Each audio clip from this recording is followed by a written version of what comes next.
আচ্ছা এইবার আসেন, এখন একটা কৌতূহল আপনাদের ভিতরে আসতে পারে যে ভাইয়া চর্যাপদ নেপালে কেন গেল? এই কনফিউশনটা আসতে পারে না ভাইয়া যে চর্যাপদ নেপালে কেন গেল? এটার একটা কারণ আছে ভাইয়া। নেপালে গেছে যে মানে প্রশ্ন, ভাইয়া ভারতেও তো পাওয়া যেতে পারতো, বাংলাদেশেও তো আসতে পারতো, নেপালে কেন গেল?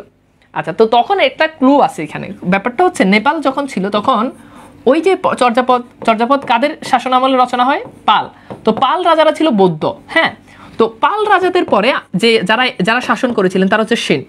তো এই সেন রাজাদেরা তাদের ক্ষমতার প্রতাপে এই পাল রাজারা তারা টিকে থাকতে পারেনি, এবং একটা সময় এই পাল রাজারা তারা চলে গিয়েছিল নেপালে। তারা কোথায় চলে গিয়েছিল? অর্থাৎ বৌদ্ধ সহজিয়া যারা ছিল বা বৌদ্ধ তান্ত্রিক যারা ছিল আর কি, বৌদ্ধ ধর্ম অবলম্বী যারা ছিল, তারা চলে গিয়েছে কোথায়? নেপালে।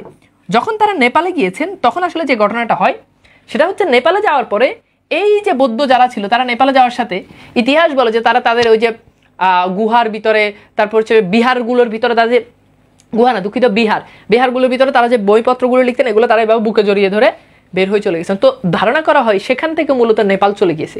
এই কারণে আসলে চর্যাপদটা মূলত নেপালে গেছে, চর্যাপদটা মূলত এই জন্য নেপালে গেছে। তো